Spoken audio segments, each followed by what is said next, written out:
It's your girl, your host, Jocelyn. Y como siempre, I am so grateful you are here, and I'm so grateful you are tuning into this conversation because we are with the one and only Brian Zisook. You pronounced it right. Okay, cool. Who is also known by Z. And I actually want to read your LinkedIn bio because it's really well written and, I couldn't express it better. So Brian is the co-founder of Audiomack, an artist-first music streaming and audio discovery platform. If you're an artist listening to this, you absolutely have to head on over to Audiomack because if not, you're missing out. Z currently serves as SVP of Operations for Audiomack, which reaches more than 25 million MAU globally. Z previously served as VP of DJBooth, an independent New York-based digital music publication and media house, which he co-founded with Audiomack co-founder David Macli. Together, Macli and Z turned DJBooth into an industry leader in long-form music journalism, generating more than 8 million page views per month and annual revenue exceeding $1 million. Z remains the editor-in-chief of DJBooth, which in 2020 entered into a content partnership with Audiomack. In 2022, Z was selected to join the Recording Academy as part of their new member class. Man, whoever wrote that really knows what they're doing. Did a great job. Thank you so much. When you read your bio, or like when you hear your bio, like, are you in awe of yourself? No, not really. None of this was supposed to happen. I got a degree in mass communications with an emphasis on broadcast journalism. And I wanted to talk on the radio for a living. I got a minor in park and recreational administration only because I worked at summer camps for 8 years. And at the time, the school, Illinois State University, they required, if you wanted a major in mass comm, you needed a minor. And I picked the minor that had the fewest requirements based on experience because I could use the time that I was working for the park district as a camp director as a fulfillment of the requirements, right? None of this was supposed to happen. I graduated, I pursued radio, I got a job in radio, I hated it. And DJBooth at the time was just a hobby. We didn't go to a bank. We didn't take out a loan. It's just such a unusual way to start what was the first of two successful, so far, thank God, businesses. So yeah, to answer your question in an extremely long-winded fashion, something you'll probably get used to during this conversation. No, I'm not in awe because I haven't had the time to really step back and think about it that way. But it feels good to hear it from you. Yeah. I mean, it's incredible, everything that you've achieved. And you saying that it wasn't supposed to happen. I mean, my follow-up for that is like, why did it happen? Why do you feel like, you were led to this path? Like what made this happen? The short answer to that question is it happened because I just always feel like I work harder than my peers. When I was 22, 23, 24, I was still living at home with my parents. And I was probably putting in 80, 85 hours a week. I took breaks from work to sleep and eat, get maybe a flicker of sunshine here or there. But I parked my ass in a seat and I worked diligently to help DJBooth grow. I went to any and every industry event. I took meetings and calls with whoever would give me the time of day. I sent out 1 million cold emails that if I read them today, I would probably shudder at how poorly they were worded and how inappropriate they might have been. And just, I cared so much. I wanted to build something. I didn't know what we were building. I just knew I felt good about it. And 17 years later, I'm still able to do this every day. And I don't take that for granted. I was going to ask you, I mean, what you feel your greatest contribution to your success has been. If you were to fill in the blank, if it weren't for this, I wouldn't be where I am today. You mentioned hard work, but aside from being a hard worker? What do you feel like if it weren't for this, I would not be here? Well, if we go all the way back, when I was in high school, I played basketball and baseball. I knew I was never going to be a professional, but I grew up playing sports and I cared a lot about sports. I think it was my sophomore year, I was playing a game of pickup football at the park, and I got really badly hurt. I tore up my knee pretty bad. And I quit playing basketball and baseball because after 6 months of physical therapy, I was no longer interested in it. But I needed something to do because going home after school, I refused. So I got into debate and public speaking. I used to host pep rallies at my high school, and I would be the MC for different events. And I got really comfortable talking, and that led me into doing television in high school, which led me to doing radio in college, which eventually led me into the music industry where DJBooth blossomed and Audiomack is thriving. So to answer your question, to go all the way back, if I had not gotten hurt, maybe I would have pursued sports a little longer. That wouldn't have worked out. I wouldn't have figured out what I really wanted to do in life sooner. Who knows? But yeah, that day I was in a lot of pain, but that pain perhaps led to this career, maybe. Yeah. And I mean, what I also took from that bit of your story is like, I feel like you stepping into the power of your voice also really contributed to this. So I feel like, when you are a founder of a business, you have to be using your voice a lot, and you have to be confident in using your voice a lot, like really expressing why it is you believe in what you're building and convincing others to also believe in what you're building. Would you say that's true? Like, do you feel like... Absolutely. Yeah. Absolutely. And I think it's also important to highlight the genesis of these stories, right? Traditionally speaking, within music and tech, companies are heavily funded, right? So they have VC money, they're Silicon Valley based. They're created with the purpose of generating massive wealth for shareholders, getting the folks who invested in them paid back. Every decision that's made is with that and that alone in mind. Audiomack was birthed on $5,000. And we operated for 6 years before we took on any investment money. And this is a company that I'm proud to work for that is made up of creatives. So it's like it's a company that is for creatives by creatives. Our creative director is a producer and a DJ. Our SVP of revenue is a producer and recording artist. We have photographers and producers and DJs who work at various levels of the company. People who care and are invested. And I think that changes everything. For sure. I mean, when I think of, one reason why I'm in awe of what you've built is because of what it is that you've built. Like DJBooth and Audiomack both just like really feel like very genuine brands and platforms that are for the people. And I think that what you just shared plays a big role in that, because the people behind it actually share the stories of the people that are coming to those platforms. They actually are mere reflections of that, because there are other platforms and spaces that, aren't actually in the shoes of the people that they're serving. Yeah. And it makes a big difference. And it does. Yeah. Yeah. I love that that's what you've got out of all of this. And I think you were very articulate in the way that you sort of analyzed it all. We care, and we know we care. Making sure that that's the vibe being shared with the world.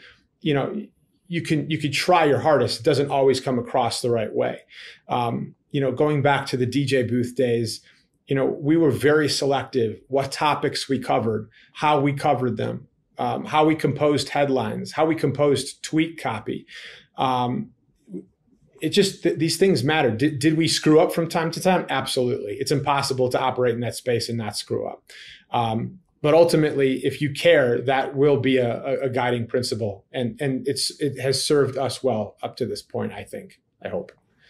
Yeah. I mean, I'm sure I'm guessing there were also moments where you feel like it was actually working against you to be so intentional about the way that you were moving and who it is that you were working with and what it is that you were publishing, because you can go the easier route sometimes and just, hire someone who is incredibly experienced, but may not be as passionate or may not actually, be able to connect with artists the way that you would want your team to, or publish a story that might get a lot of clicks, but doesn't actually align with your values of your platform.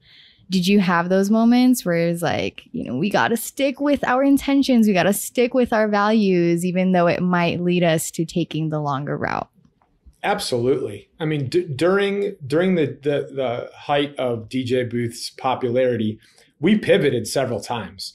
Before the proliferation of streaming, our bread and butter were song track reviews, where we would highlight songs and then compose, a 150-word blurb that was part educational, part opinion-based, that encapsulates the writer's feelings about that track.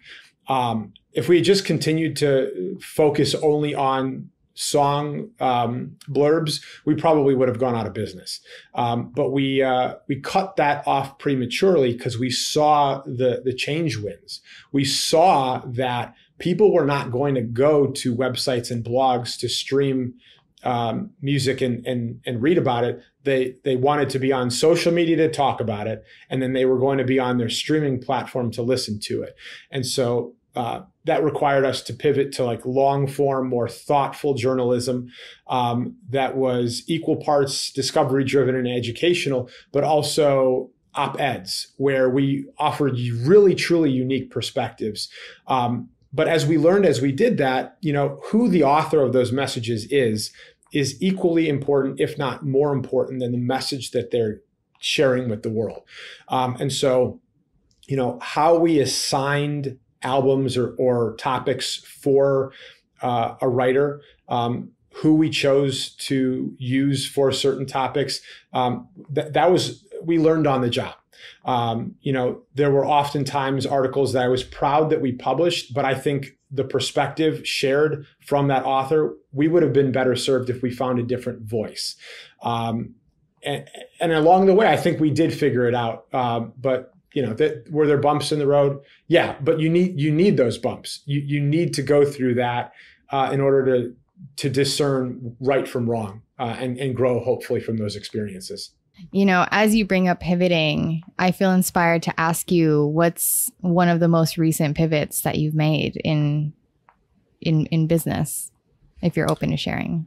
I think a pivot that we've made recently with respect to Audiomack is with our original content performance series.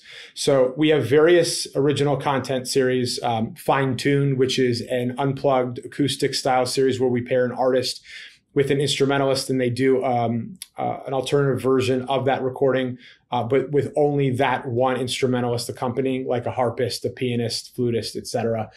There's Bless the Booth, which is a freestyle series where we provide a production menu for a hip hop artist. They select a sample-free cleared beat and then they rap over the top. Hopefully they wrote their lyrics down ahead of time so that we don't need to film for 8 hours. And then there's Trap Symphony, where we pair an artist with a 9 or 12 piece orchestra. The orchestra learns 3 to 5 of their songs and they do a medley of them, right? All these series costs a lot in production. Right? If you're hiring an orchestra, that's not cheap. You're renting a venue for everybody to perform. That's not cheap. And there's a lot of other hidden costs, right? Both real and in terms of the bandwidth of the participants who have to make it happen. And at one time, I think our strategy for YouTube content, which is not our core competency, we're a streaming service. We want to draw people into the Audiomack world, not push them to YouTube. But one of our strategies was like, let's feed the YouTube algorithm, like that beast. Let's churn a ton of content out. People who use YouTube Music might find Audiomack content, be curious about who we are, and then hopefully that user's journey is to navigate to the App Store or Google Play, download us, and then become a user. But that just didn't work, right? Too many people need to be involved from ideation to publishing and every step along the way for a piece of content to be truly successful, right?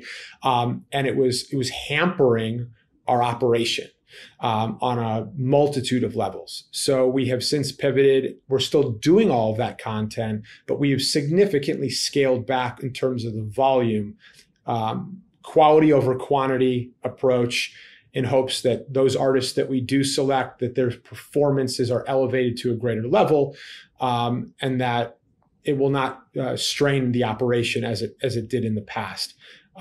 But for something like that, you just have to figure out along the way. Yeah. Thank you for sharing that. And you're welcome. Great something question. that I'm excited to expand on with you that is incredibly important in business and in the entrepreneurial path, in creating, especially to your scale, is a co-founder, is a business partner. And you and Macli, co-founded DJBooth, and then you co-founded Audiomack.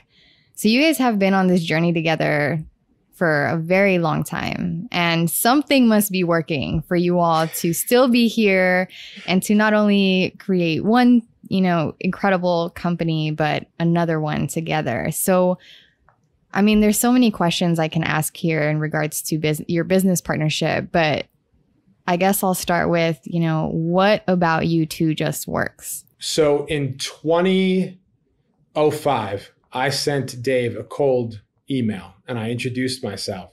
He had actually created DJBooth while he was in college. It was not a business, it was a hobby. I DJ'd in college myself, and I basically told him, I don't remember verbatim what the email said, but in a nutshell, I write articles, I write reviews, I conduct interviews. I was doing podcasting before it was like cool and fashionable. And I said, I would love to publish my work on your platform. I said, I went to the library, I checked out some of the How to Create a Website for Dummies books, and I guess I'm a dummy because I can't figure that shit out. Would you be open to that? And by the way, I want no money. I made clear, like, just give me the keys to the car. I'm not looking for money. I saw the platform as an opportunity to expose the world to my work. I want to say within the hour, he hit me back and we talked about reformatting the platform with my vision. And almost immediately, I started creating content for it. At that time, we weren't really business partners. He was just, allowing me to use DJBooth's platform to create content. But then as we started to grow, month over month, page views went up, time of session length went up, revenue went up. We started having conversations with, we have something here. We should formalize this so that it's not just, Dave sending me a PayPal for $500, right? So we became an LLC with clearly defined titles and roles, and we started to operate the business accordingly. And within, I want to say 2 years, Dave quit his full-time job. We got to that point where he felt comfortable doing that. So you're talking about 2007. By 2012, we were hosting artist mixtapes on DJBooth, but that was not our core competency. There's so many considerations, servers and bandwidth and hosting costs, but we had the relationships with artists.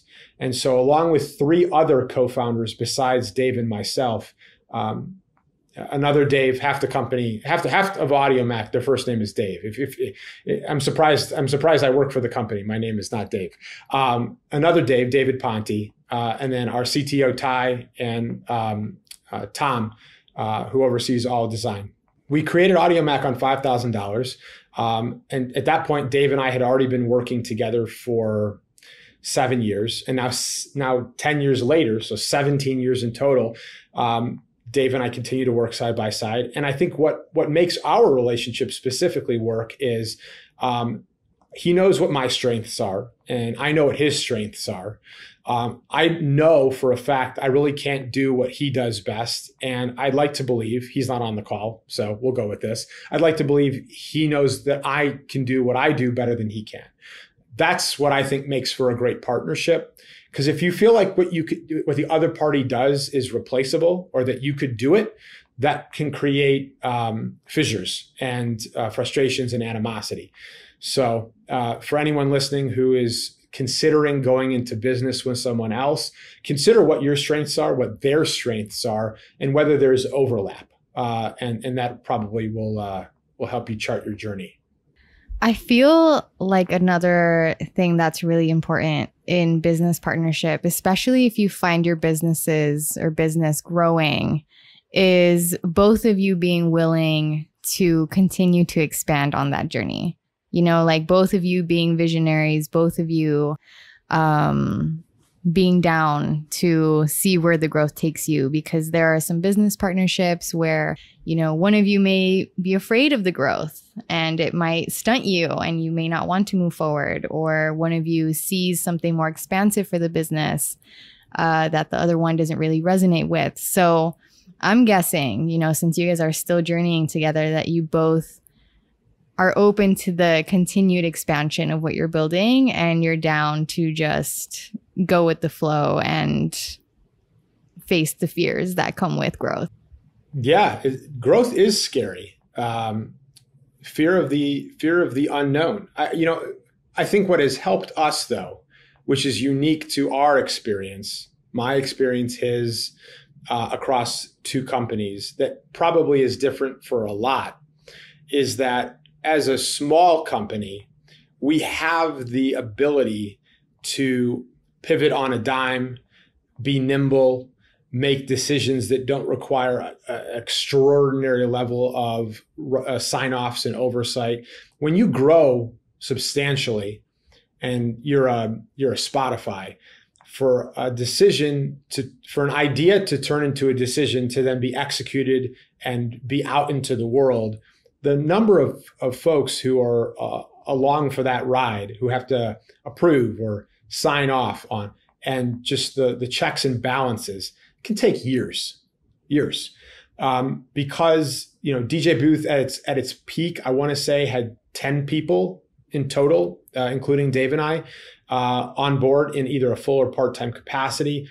I want to say Audiomack has about 53 full-time employees, and then we have contractors who work in product and dev and operations all across the world. But we're still small enough where we can push things through quickly, which saves time on the back end, right? Because nothing's ever perfect. Like, you know, you talk to an artist and you say, like, well, when do you know your song is done? And they're like, I just have a feeling, because it could always be tinkered with and changed down the road. And with streaming now, you see that happen. Artists release songs and then they retroactively make changes to them and send updates to DSPs. But for us, you know, the quicker we're able to get something out, the quicker we're able to discern, did this work? Could we have done this better? What changes can we make when we update it in the future? And the answers to those questions for us come quicker because we're able to move more quickly, as opposed to if we were a larger company, we wouldn't have that ability. Do you find that, you know, you brought up that duality of, you know, Macli being great and strong in certain aspects and you having the other aspects that you kind of balance each other out? Do you find also that balance being brought forth where one of you is a bit more visionary and more expansive and the other one is a bit more grounded and more logistical? Or do you feel like you're... That's me. Okay. Dave is absolutely the visionary. we were ahead of our time at DJ Booth on podcasting. We were ahead of our time at DJ Booth on audio streaming. We were ahead of our time on hosting. And we even for a short period of time worked with a few label clients to sell digital downloads and offer free streaming as a means to like get them in the door. And a ton of the products that we've rolled out and the features that exist within the Audiomack ecosystem are Dave's brain children. Dave is also unafraid to cut something off that he doesn't think is going to stick, even if in that moment it's still working, which is something we did several times at DJ Booth, where a certain type of editorial was bringing in a tremendous amount of traffic and generating hundreds of thousands of dollars annually in revenue. But we knew that if we stuck with it, we would be defunct in no time. Whereas my strengths lie in the day-to-day operation, right? So just strategically, how can we get everybody on the same page? How can we create a foundation for this company where there is a structure for everyone to operate successfully and feel good about it? Now, especially more than ever, because so many people at our company work remote, we did not require everybody to come back into the office. A lot of people who were based in New York have subsequently moved to LA, Scottsdale, Miami, Atlanta, etc. It's more important now than ever because we're not all in the same room and we have to operate on 4 or 5 different time zones and through Slack and Zoom, etc. That everybody's on the same page. They feel like they're in the know. They feel great about the work that they're doing. They're encouraged to continue to do their very best, that they're not being asked to go above and beyond unreasonably. When you work from home, sometimes inherently you feel like you have to always be on because you have access to the internet. That's greatly unfair. So yeah, I mean, again, I think the perfect working relationship, whether it's a partnership or not, is where you feel like you do something really well and that person acknowledges that and they know that they can't do it better than you. Yeah, you complement one another. Exactly. I should have just said that, and that would have been the shorter version of the answer. Yeah, I mean, that applies to like every relationship, like you said. And, in experiencing my own business partnership as well, like I realized that it really is like a life partnership. Like it almost sometimes feels like a marriage because you're in communication all the time. And as we've been talking about, it's important that you complement one another. It's important that you genuinely like one another because of all the time that you spend together. The only difference is that if I get into an argument with any of our senior management or co-founders, I don't have to sleep in a bed with them that same night. Which is a really big difference. It's significant, If my wife and I get into an argument in the evening, we always try to talk it out and make amends so that we don't go to bed unhappy with one another, or else you're just laying there fuming and you can't fall asleep. Yeah. And I also just want to highlight here a couple of things that I'm noticing. One is the importance of allowing yourself to take risks and make sacrifices and be willing to do so with the intention to maintain the well-being of whatever it is that you're creating. And it seems like you and your business partner and your team are all like willing to see if this works, see what we can do better. Let's continue to take these moments to take a step back and see where these adjustments need to be made and be willing to make them.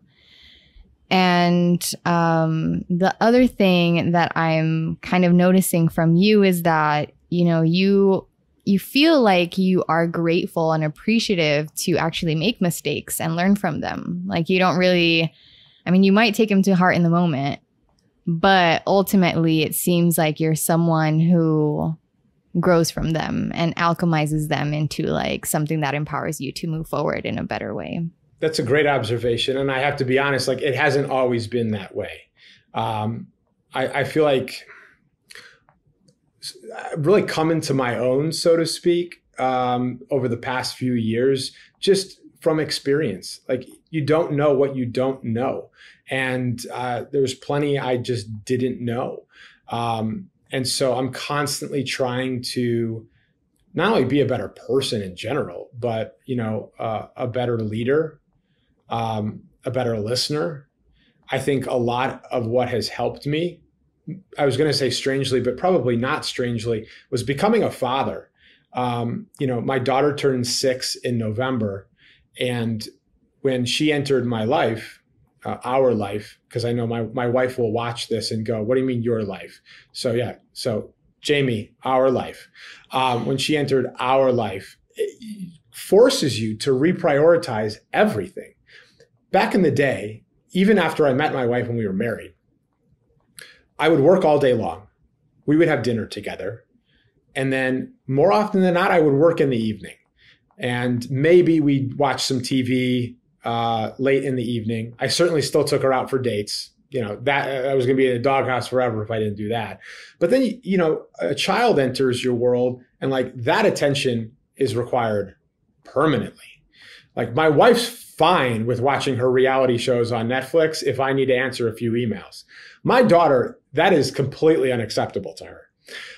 So how I engage with her, how time management, has forced me to reprioritize a ton. And I've taken a lot of those lessons and I have, I believe, successfully applied many in my day-to-day, within Audiomack. Yeah. And we're definitely going to expand a bit more on fatherhood because cool. I love talking about it. It's important. It's significant to your life. But I want to ask somewhat of a basic question, but I feel like it's such a good question. What do you feel are, or what's one of the greatest risks and one of the greatest sacrifices that you've made professionally? Wow. I mean, more recently, I think it was a hard decision, but in 2020, we understood the publishing world climate and, revenue annually had decreased. And it became more and more challenging to create original written content that stayed true to the ethos of our brand, but that attracted a large enough swath of readers through social media posts and Google hacking to generate clicks, right? And it was extremely stressful because we had never experienced that, at least to that degree before. And so we made the calculated decision to move the entirety of our editorial team at DJBooth over to Audiomack. We gave everybody who wanted one a full-time job. So they transferred from DJBooth to Audiomack. And then we basically created Audiomack World, which is the in-app editorial arm of Audiomack, in the same vein of what we had done for, at the time, 17 years at DJBooth, right? And so it was with great happiness that we were able to keep everybody employed and continue to create original written content that there is an interest in. Currently, we're generating over 2 million in-app page views of original editorial content at Audiomack. So clearly, people are down to read. It just has to be, the content has to be provided in a very easily digestible manner. But on the other side of that happiness was sadness that it required us to pivot in order to keep the DJBooth brand alive. Because right now, all Audiomack World editorial is syndicated on DJBooth.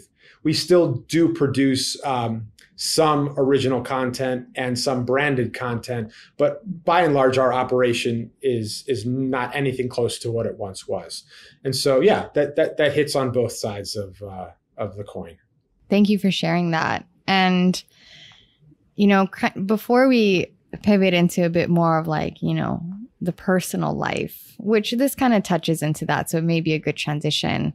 But I feel called to ask you, you know, all of which you are investing in and creating and have had to deal with behind the scenes, I feel like requires you to have what many call an abundant mindset, right? You can't really be rooted in lack or rooted in scarcity or rooted in fear. You may feel the fear, but you're not going to, you know, be rooted in that in a way that, you know, determines how it is that you move in life.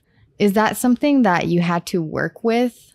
Or do you feel like you had the capacity to welcome the abundance that you've experienced in your businesses? I almost think I'm always just so goddamn busy. I don't have the free time to really think about it. And if I did, perhaps I would feel differently.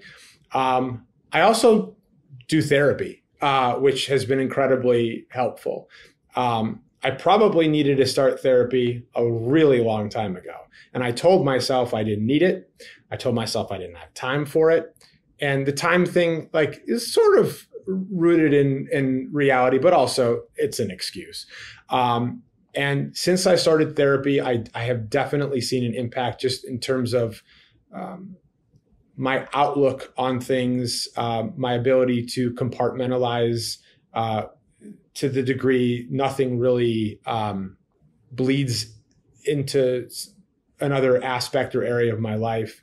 But I think that the key is just constantly staying busy. So those idle thoughts that could deter lead you down a path you don't want to go down, which I still have from time to time because I'm a human and we're all imperfect, has been helpful.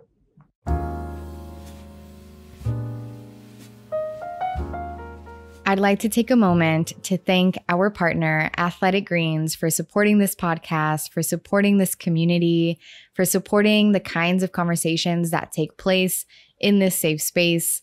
And I'd also like to thank them for introducing me to their product called AG1, because I'm so grateful to know that with the one scoop of AG1 that I take every single morning when I get back home from the gym, my body is absorbing 75 high quality vitamins, minerals, whole food source ingredients, probiotics, and adaptogens that help me start my day right and help me bring forth optimal health and wellness, not only to my body, but my mind and spirit as well, because it's all interconnected, right?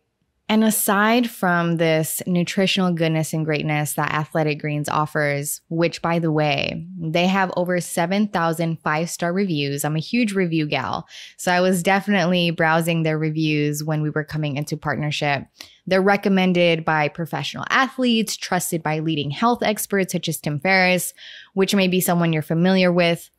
Aside from that, I'm also just so grateful to be partnering with a company that cares about sustainability, which is something that's very important to me.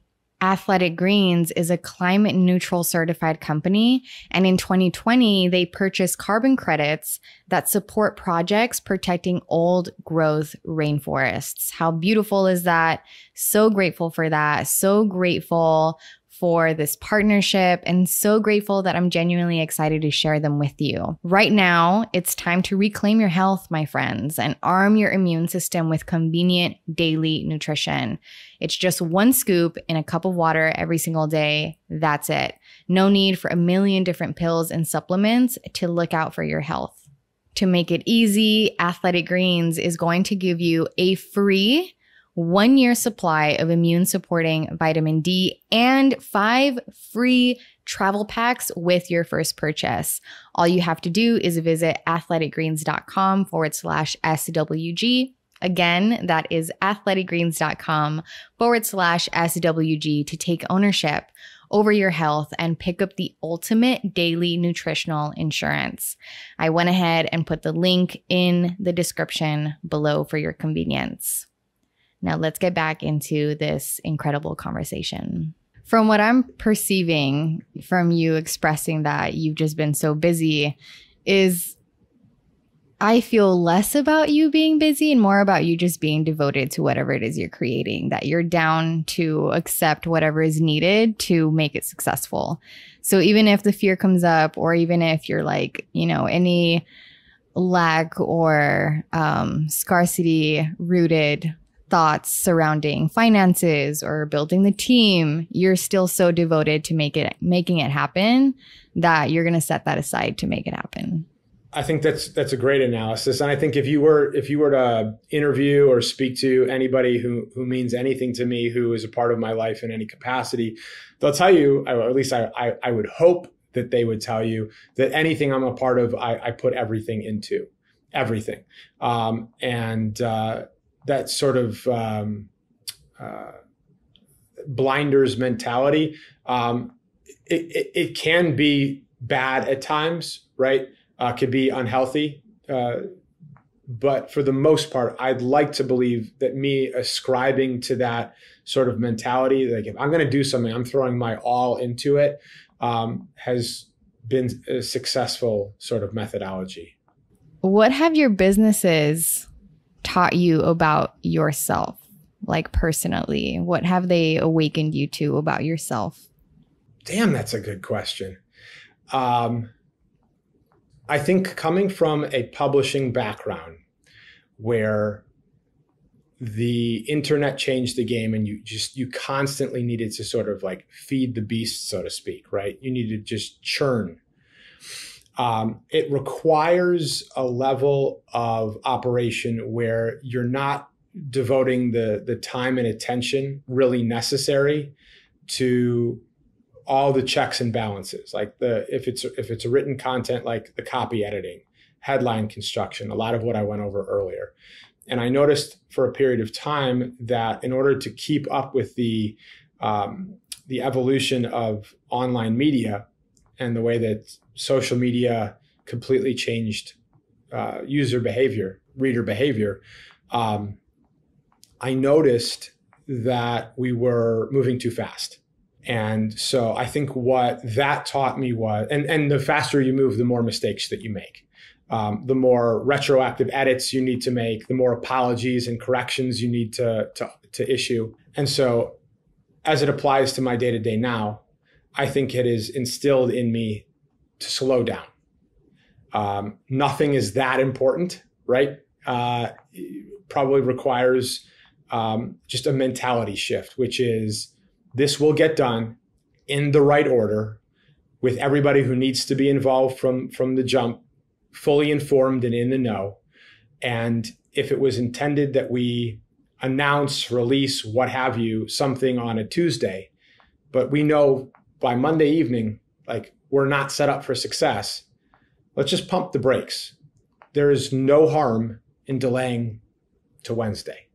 Like the world will continue to, I was going to say rotate on its axis, but probably the more apt way of describing this analogy was the world will continue to burn and nothing will be okay. Just kidding.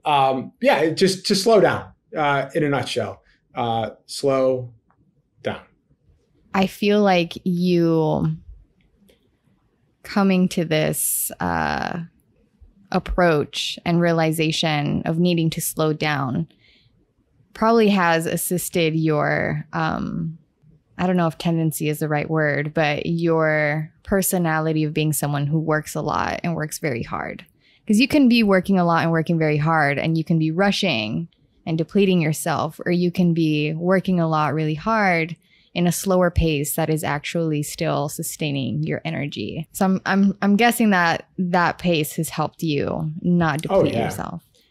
Yeah, especially because I need to structure my days in a very particular way so that I remain available as a husband and a father, as a brother and as a son, as a friend, a family member, and a leader and an employer, right? You know, my daughter just started kindergarten. And so, you know, my morning is structured around helping my wife get my daughter out the door. My evening is structured around being able to tend to any late arriving inquiries, requests, calls, while still being an active and present husband and father to assist with dinner and our nighttime routine. And, you throw a monkey wrench in there if I have like a work trip or business meetings or a conference or a speaking engagement, or what have you. But the patience thing, that can be applied at all times. But it's not something anybody can just go, that sounds like a good idea. He sounds like he knows what he's talking about. I'm going to do that. You really have to tailor it to your specific life, your specific day-to-day routine, and figure things out over time. I'm constantly tinkering with my own schedule to see whether or not something makes more sense. For example, not scheduling calls after a certain time, scheduling calls only during a certain block, scheduling calls back to back early in the week so that it frees me up later in the week to do other things that you can't do if you're on a call all day long. I'm never satisfied with what I've come up with. I've always thought that there's like a better way out there, but I'm patient enough to not rush into anything, but to give it time. So if I make a tweak, I give it a few months and then I reassess. If it doesn't work week 1, it might work week 2, but if you don't get to week 2, you never know. Yeah. And I feel too that like the adjustments are somewhat never ending, because as you evolve, what you need to adjust evolves too, right? Like I'm sure what worked for you before you were a father, you had to adjust when you became a father. Correct. What worked for you when you only had, before you created Audiomack and only had DJBooth, probably had to make some adjustments once Audiomack came into the picture as well. And yeah, I just wanted to highlight that because, sometimes we can feel like, I need to find the one thing that works forever, but actually, it's going to evolve as you continue to evolve. And yeah, it's ever changing. I agree. Can I ask you a question? Sure. How would you answer that same question that you just asked me? I've really awakened to the truth that how you start your day matters a lot. Like your morning is your foundation. And for me, when I do my morning routine that currently works for me, because that's evolved, it really sets me up for success for the rest of the day. Whereas when I rush my morning routine or don't do everything that, I know contributes to the greatness of my day in my morning routine, I notice that it does set me off for the rest of the day. So I really prioritize my mornings and put my phone on like do not disturb for the first couple of hours and really just make sure that I am grounding myself in this foundation that's going to set me up for success for the rest of the day. I love that. And I've done the same. I used to roll over when my alarm went off, immediately look at my phone. I would see the little badge next to the app and how many notifications, and I'd see my inbox and there'd be some absurd, just rude number of emails, right? Because we have so many partners and team members who are in Europe and in Africa, right? So, when I wake up, they've already had a 5-6 hour day. And I would immediately feel anxious. I'd want to take my phone and chuck it out the window. And so I make a concerted effort to make it through the beginning stage, like the prior to my soon to be 6-year-old daughter waking up part, me time. I don't answer emails. I don't even look at my inbox. I ignore all notifications. All I check is news headlines, make sure that we're not at war, right? The weather for the day, so I know how to dress, and my portfolio. That's it. Everything else I ignore until I leave the house and get into the office. And that way I feel like I'm not starting my day off on the wrong foot if I read an email that sets the wrong tone or, what have you. To expand on this a little bit, something that, awakened me to the importance of a morning routine and not going to your phone first thing in the morning or even in those first couple of hours is because, I intentionally want to ground myself in my own energy. I think it's important to be mindful that when we go to those emails first thing in the morning and we start feeling that overwhelm, that anxiousness, we're going to feel it for the rest of the day. And when we start, if we scroll first thing in the morning, we're feeling the energies of all the people that are emitting their emotions onto social media. And we're absorbing that like unawarely and subconsciously. So it's important to me that I'm like, okay, this is my energy for the day. It's not influenced by the emails or whatever everyone's tweeting and posting. I know that I can move forward with the day of like centered in my own state of being, not influenced by others. I used to tweet in the evening, and inevitably what would happen is, 97% of the engagements would be thoughtful and positive. And then there'd be one engagement that was just so thoroughly distasteful or anxiety inducing. And then I couldn't let that one or two engagements, which didn't represent like the general consensus for the information or opinion I conveyed, would affect like my ability to like fall asleep. And then inevitably I would fall asleep, but then I wake up in the following morning and I'd immediately go back to see like, hey, did every other person who responded, was it in the same manner? Were they equally offended or bothered or rude, or did it follow the former track, which was like, yeah, this is great. Thank you for sharing this with the world. And I realized like, what am I doing? And so I have significantly not only scaled back the volume of tweets, but the time that I tweet, because I don't want it to affect my job. I don't want it to affect my disposition throughout the workday. I certainly don't want to come home after the workday and have it follow me into the house and affect the way that I interact with and treat my wife or my daughter, because I sense that about myself. I would have an unpleasant engagement from someone I don't even know, and then someone close to me would ask me a very harmless question, and I would snap. And it was because of that emotion that built up from an engagement that was not in the real world, that means nothing, from someone I don't even know. And it's what's interesting is people who follow me on Twitter have seen that I'm just not as active anymore. And I've gotten DMs and emails like, everything okay? Are you cool? Like, yeah, just not tweeting as much. I'm fine. I'm actually better. I'm way better. Interesting that was the observation. Yeah, that's really beautiful that you became aware of that and you also applied that awareness and made an adjustment that was necessary. Yeah. Thank you. I feel like, some people listening to this may hear you say that you're a very hard worker and you work all the time, and may perceive that in a way where it's like, oh, like, you don't want to be working all the time, or, that might be toxic, or some kind of perception. But I feel like you're someone whose passion is energizing all of that work. Thank you. And is causing you not to be depleted. I mean, I'm sure you have moments where you're like, oh my gosh, like I did too much, or I'm very tired. But I feel like your whole journey, like it's been the passion that has energized you this whole time. Look, no matter, I feel very fortunate to be in the position that I'm in.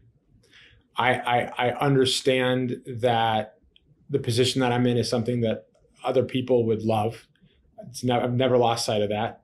At the same time, I've worked for everything I've achieved, and nothing was, I'm white, right? So that obviously helps, clearly. But everything I've accomplished has been earned, I've felt, right? Even going back to college, like I got scholarships that helped pay for school. I don't come from a rich family, right? Just traditional middle-class family. My parents, my dad worked hard. That's what he instilled in me. That's what I ascribe to. And so I think that's sort of just always guided me, is what you put into something, you will get out of it. And so, yeah, I think your analysis that someone could hear that and think something completely different is probably true.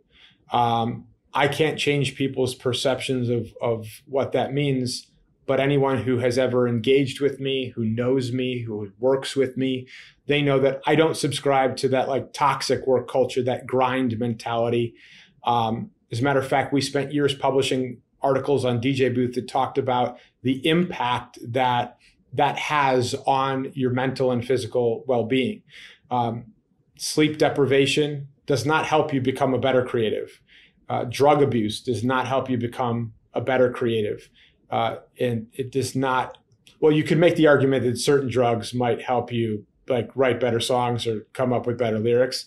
But over the long run, that's not a great idea. And I'm not a doctor, but I've been told that that's just not a great idea. Yeah. Yeah. And also to touch on, working hard and kind of circling back to your business partnership, Yeah. that's very significant to your success, but also your actual life partnership, like with your wife. I'm sure that, or I'm guessing that, you being someone who is very dedicated to their businesses and to their work, she's also someone who compliments you in a way that supports that. So what about you two? Kind of a similar question that mirrors the other one with your business partner. What about you two just works? Well, I'm forever indebted to my wife because, for the past 5+ years, she has committed herself to the hardest job in the world, which is full-time mother.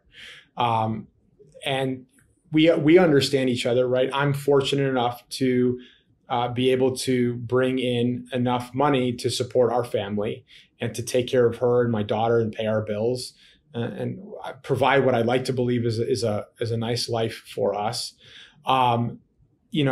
She has more education than I do. She has a master's degree in social work. She worked as a social worker. And what she learned through her education and her practical experience in that field, she has brought to our marriage, our relationship. She's a great listener. She gives great feedback. That all comes from her background. And so I think our partnership as a married couple works because she never makes me feel guilty about the time that I spend doing work, because I'd like to believe, Jamie, appreciates what I do for our family.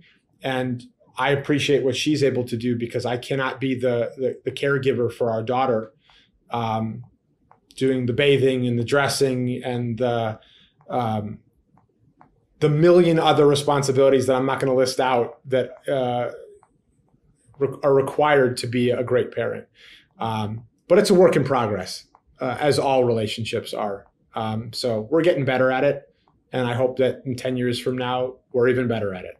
You have a little blurb in your DJ Booth bio that says, that says that your career highlights include exchanging emails with Jay-Z.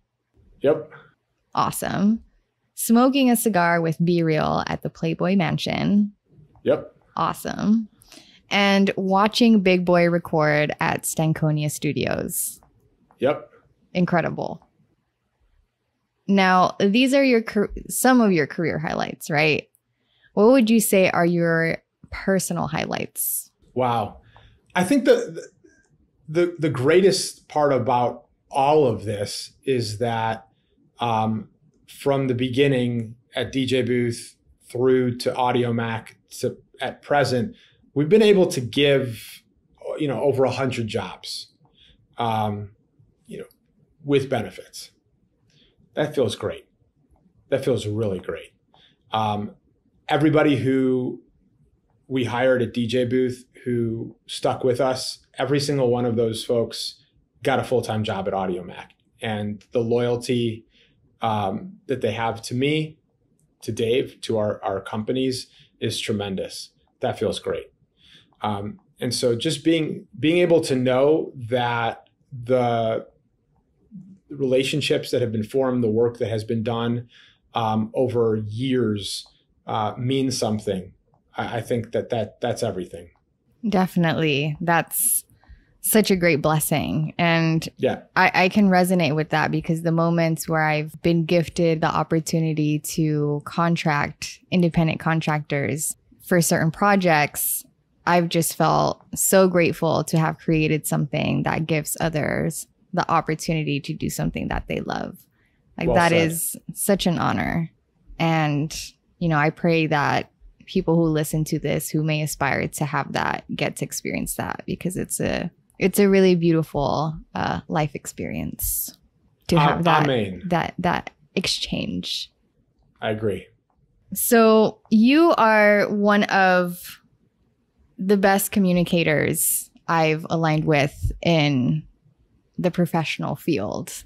Thank you. And you are a very genuine person. And, you know, it again reflects in your businesses for the people, and also reflects in the people that you hire, just all across the board. And I'm curious what contributed to having this character. Like, was it your upbringing? Was it your parents instilling this in you? Was it, you know, what was it that created this character that you have? Man, that's a great question. And thank you so much. I'm really flattered. My mom has been sick for over 20 years.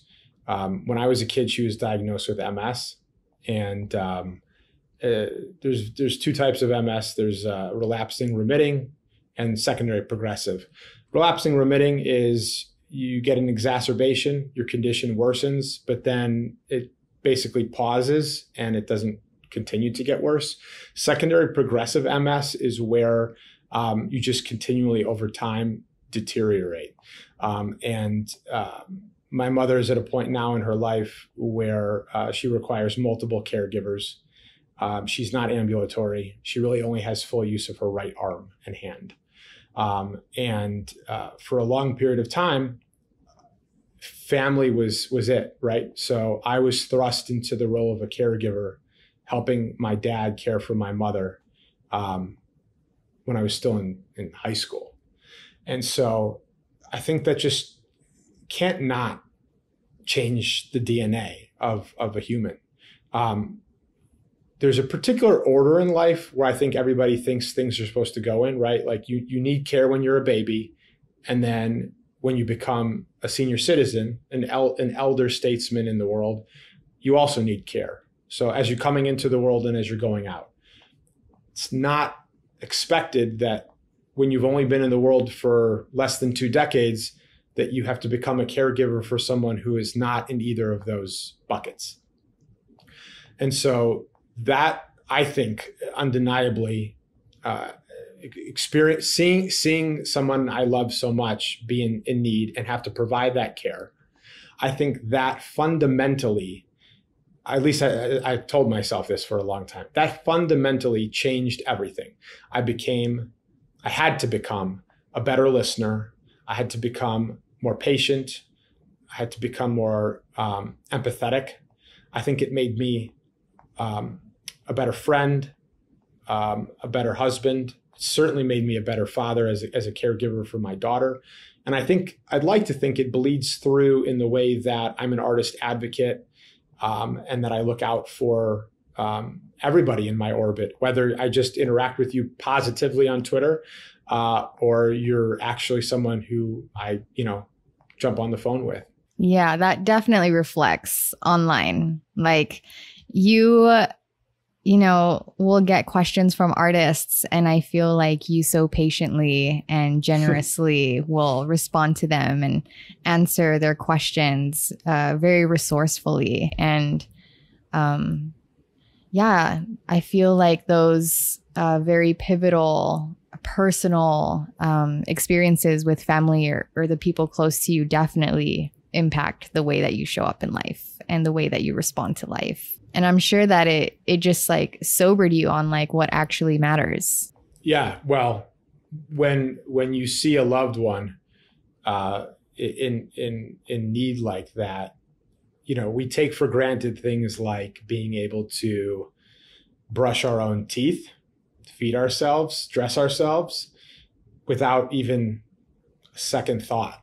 So it really puts into perspective, what actually matters, and what doesn't, and then how quickly you're able to just forget about the stuff that doesn't actually matter. In the moment, we're all humans. So in the moment, we're all allowed to be bothered by things that are not really of great significance.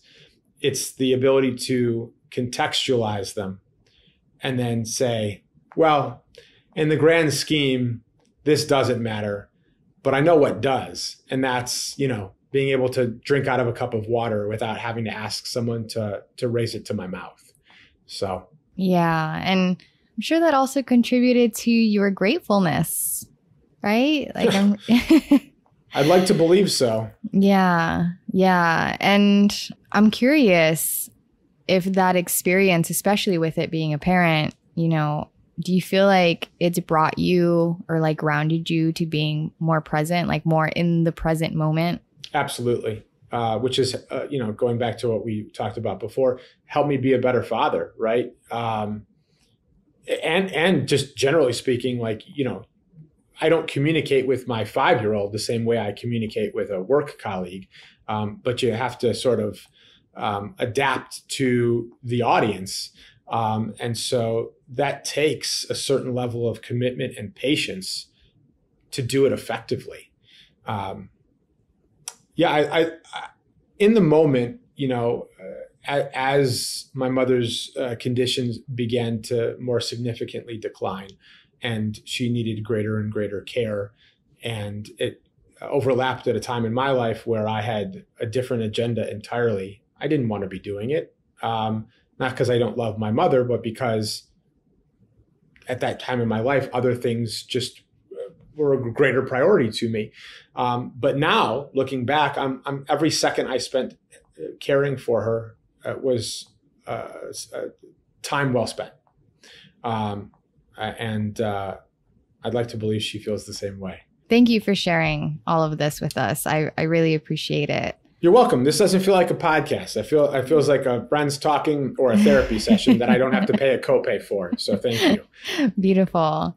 And to bring back the topic of fatherhood, I'm not a parent. One day I pray to be blessed with that experience. But I know that it's completely life-changing. And how has fatherhood or becoming a father shifted your perspective on life? It's no longer about me. Everything I do is for her. There are moments where, I second guess decisions because I know that the decision will impact her. Like, for example, in July, I took a trip to London for work, and the trip was 8 days. And most of my business trips are 3 or 4, and they're to New York, LA. They're domestic, right? So I'm able to get home quickly. This was a different story. And I had to consider not just my own business agenda, but what the impact would be on her, especially coming off of COVID and lockdowns. We spent an extraordinary amount of time together. Her first few years in this world, I was working from home. She was spoiled rotten. She had mom and dad available to her 24/7. And we're still paying the price for that, by the way. And so, I just have to be cognizant of every decision that I make and what that will mean for her, not just on a schedule basis, but a developmental basis, her general happiness. She doesn't fully grasp that daddy needs to go to meetings so that his company does well, so that he makes money, so that I can eat food and drink apple juice and he could buy me new toys. She didn't get that. Let her live her life without having to worry about any of that shit. We all enjoyed life a lot more when we didn't have to worry about any of that. Living my life for someone else other than myself. That's what it's all about. And this is kind of a personal question if you're open to sharing. Yeah. But, it's typically said that, when a woman, becomes pregnant, she's already feeling, prepared to become a mother, and she's feeling like a mother already, but the father to be doesn't feel ready to be a father yet. But once he sees the baby, it's like, oh my gosh, I'm ready to be a father. Like, I feel like a father now. Did you have that experience, or how was that experience for you? No, I wanted to be a dad. I couldn't have been more thrilled when we found out that we would become parents. What is true is they say that you fall in love with your child the second that they arrive. And that's just not physiologically, that's just not how this works, right? You have a love for what you've created, but that bond has to be built over time.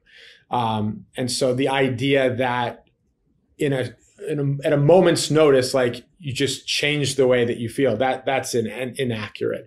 And anyone who says different is full of shit. But what I will say is, as an anecdote, my family has a history of producing nothing but men. My grandfather had 3 children. They were all men. And those 3 men got married and cumulatively produced 6 grandchildren who were all boys. And then my cousin, the oldest, he had 4 kids before we had our first, and they were all boys. So going into finding out the gender, I just expected we were producing another boy, because quite frankly, I didn't think it was possible at that point to produce anything other than boys. And when we found out at the doctor's office that we were having a girl, I wasn't even paying attention to what he was saying. I think I was scrolling Twitter, actually, because it was a formality. I was like, he's going to say we're having a boy. And he goes, congratulations, you're having a girl. And I dropped my phone. I always say this is a true story, as though I've been lying the whole time. Everything I've said is truthful. I dropped my phone and I started bawling. And both my wife, who was bawling because she found out she was having a daughter, mm-hmm. and the doctor they go, are you okay? And I said, I wiped my tears and I said, yeah. I said, I didn't think this was possible. And the doctor goes, you do know it's 50-50 every time, right? I'm like, no, you don't understand. And then I just told him the story I just told you and our audience, that my family has a history of only producing boys. And strangely, I was concerned because I didn't think I knew how to be a great father to a daughter, because there were no girls, right? I didn't have a sister, no female cousins. But then I started telling women in my life the good news, and just overwhelmingly everybody said, no. You are going to be an incredible father to a daughter. You have the disposition to be a father for a daughter. And now, having been a father to a daughter for almost 6 years, I could tell you, I can't imagine not being a father of a daughter. I think it would actually be weird to be a father to a son, because I'm just so used to tending to the needs of a little girl. It's crazy. Yeah. I love that story. Thank you for sharing that with us. And, you're welcome. And congrats on welcoming a girl into your lineage. Thank you so much. It's my greatest accomplishment in life. Yeah. So we've touched on fatherhood. I'm curious about brotherhood. Is that a big part of your story? And yes. I'm not speaking just like, brother siblings, but also like brother friends. Yes. But regrettably, I have lost many non-biological brothers along the way. And, when these relationships that do still mean a lot to me dissolve, I always take it personally, as though I could have done something differently to salvage them. But I think as I've gotten older and hopefully become a bit more wise and gain greater perspective, I realize, I'm just at a different place in life than a lot of them. my priorities shifted. For as much as changed, what has remained constant is there are only 24 hours in a day and 7 days in a week. And I only have but so much time and energy to devote to so much. And so the more time I have spent as a father and as a husband, as a business owner, naturally, the less time I have had to commit to friendships that don't overlap with those things. So like friends that also have kids that are of the same age as my daughter, or colleagues that were friends first that became coworkers or business associates who live in proximity to where I do. And then, they say like men have a hard time making new friendships as they get older. And I can tell you that is the case. My wife will say like, can we go out with this other couple? And I'm like, I'm sorry. I don't have the bandwidth right now to handle a new relationship. And she'll say, it's just dinner. Like, and can you just make conversation for 2 hours? Yeah. And I almost know going in, like I could, but I'm just not interested. And I don't want to come across as a jerk. And so I'd rather not. And then ultimately she strongly encouraged that we do it. And I acquiesce. And then ultimately I hated it. And then we don't do it again. Yeah. And that's, kind of touching back on the sacrifices and risks that we touched on earlier. That's a sacrifice that you made. And, it is important that we are clear on our priorities. And that definitely contributes to your success, having that kind of clarity of what matters to you and what your values are. And being willing to let go of what doesn't align with that, which I'm seeing as like a continuous theme throughout this conversation. The last question I'd like to ask you is, how would you describe this season of your life? Well, I just got over COVID, and that took about 6 weeks. I developed bronchitis. So in short summary, this season has been frustrating and maddening and exhausting because I've dealt with a lot physically and mentally, but I still have to work every day and I still have to provide for my family and I still have all the other responsibilities don't go away. They're still present.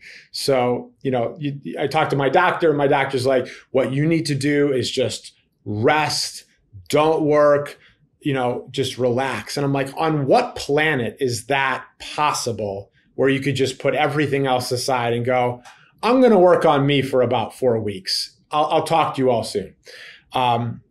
But COVID aside, because thank God I'm feeling better and that's behind me, I'm entering a point right now in my life where there's transition. As I mentioned earlier, my daughter's starting kindergarten. She's on a different routine for the first time in her life, which means my wife and I are on a different routine for the first time in ours as a unit. And so, I don't know what the future holds for all of us. We're just going to have to play it out. I'm hopeful that in the next few years, we retract from the sort of COVID lifestyle that has been daunting and that there's more real world positive engagement. So many of the meetings that I've had have been over Zoom. So many of the podcasts I've recorded and have guested on, like this one, over Zoom. I would have loved for this conversation to be in person. Looking forward to embracing more folks in the real world, getting back out there more, relying less on virtual communication, and seeing what the future holds for this transitionary period in my life. I'm grateful that you recovered. Thank you. That makes two of us. And I'm grateful that we had this conversation. You have plenty of interviews where you talk all about business, all about work, all about Audiomack, DJBooth. And I wanted to make sure that I touch on that because it's a big part of your life and it's very impressive and resourceful, but I also wanted to touch a little bit on the personal. So I thank you for being open to having this conversation. And before we get into the final 5, I'd like to hold space for you In the case that there's anything you feel we didn't touch on, or you feel called to share anything, if not, it's all good. I know. I mean, this conversation was quite wide ranging. And I would be remiss if I did not use this opportunity to thank you for having me on, for asking such incredible questions. You're really good at this, like really, really good at this. I have done a lot of these, and traditionally they're the same textbook questions. So it was quite refreshing to get most questions that are not redundant and I haven't already answered. So thank you for that. Yeah, but we can transition to the final five. I have nothing further to add. Lovely. Thank you, Z. I'm honored to receive those words of affirmation from you. You deserve them all. Thank you. So the final five are 5 fill in the blank sentences that you can fill in with one word, more than one word. It's up to you, whatever comes to your mind. Cool. Ready? Yes. Okay. I am grateful to overcome. Life. I am grateful to receive. Love. I am grateful to give. Love. I am grateful to learn. More about myself. And I'm grateful to be. Alive. Me too. Me too. Thank you so much again, Z. It's a great conversation. As you said, very wide ranged. And, you know, I'm excited for this conversation to offer a fresh perspective and a new light on Brian Zisook. That'd be great. I can't wait to share it with the world. Again, thank you for having me, Jocelyn. This was a real treat.